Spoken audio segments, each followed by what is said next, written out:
Hey, what's up, everybody? John Reagan here, and today I wanted to talk to you about why your favorite bike shop, not this one specifically, but why one that you go to is probably going to close here really soon. So let's talk about that.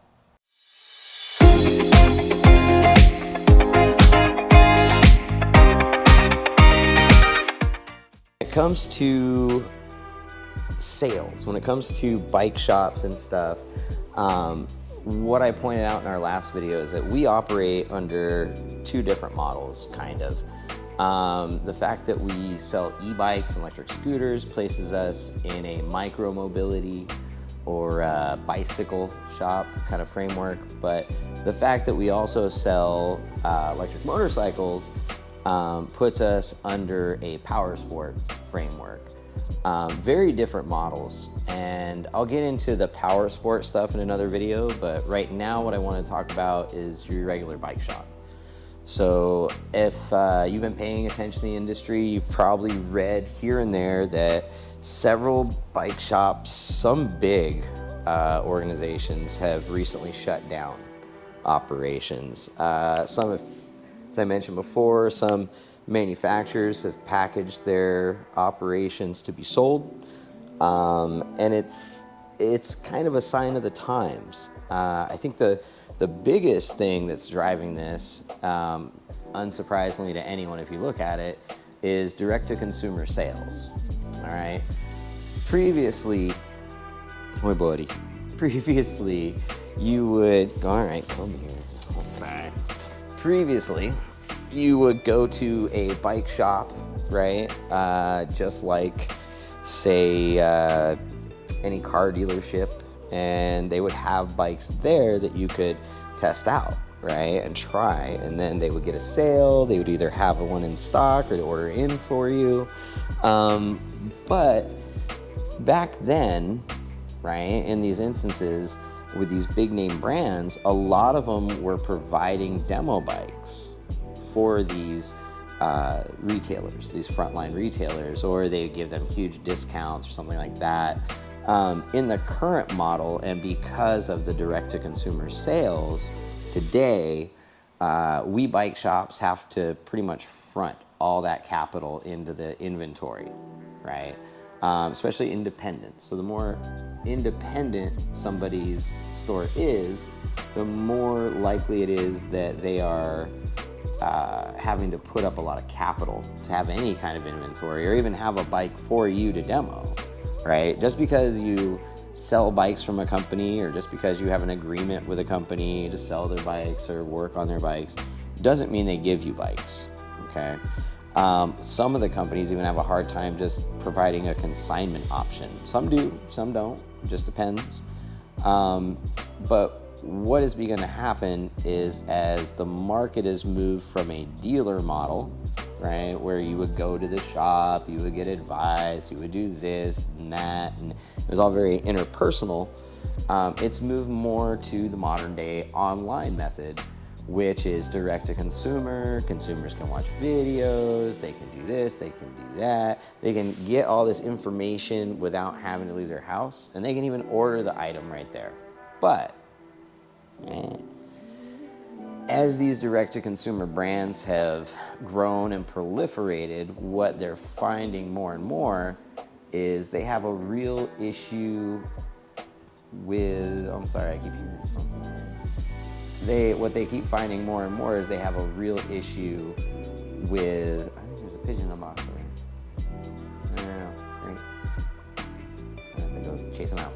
What they're finding more and more is that they need a dealer network or some type of repair network in order to not just fix issues that might come up, but to help the customer feel safer about buying, right?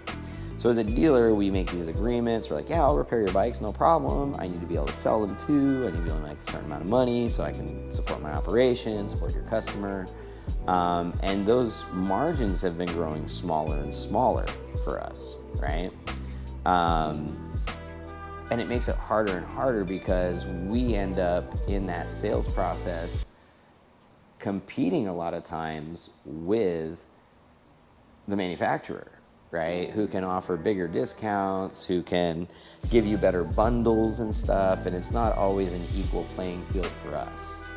So we end up losing a lot of money. Or in the case of what happens even more so now with the level of inventory that people have on hand, we see that dealers, right, invest in inventory with their capital, and then the manufacturer drops the price significantly without giving the dealer any reverse compensation for it, right? Any rebate or any refund.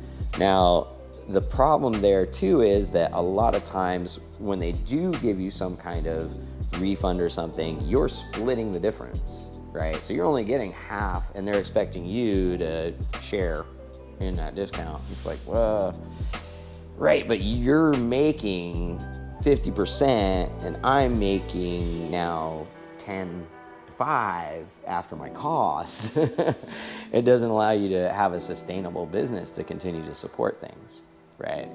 So really, and ironically, what you could blame for the closure of your favorite local bike shop is your own propensity to look for a good deal and buy online, sadly.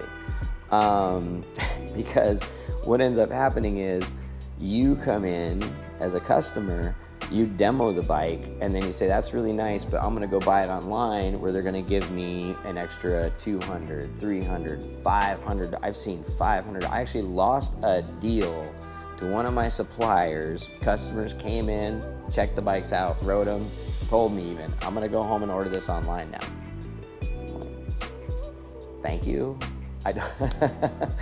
Because I don't get anything for that, right? It's not like I get kickback because they came in and demoed at my place, right? And I get a sale. No, they're cutting the price down so they can get that direct-to-consumer sale, and then they expect me to follow up with any kind of warranty support or anything like that, which, by the way, we agree to very reduced rates on our warranty support, so it's not like that's gonna keep us in business either.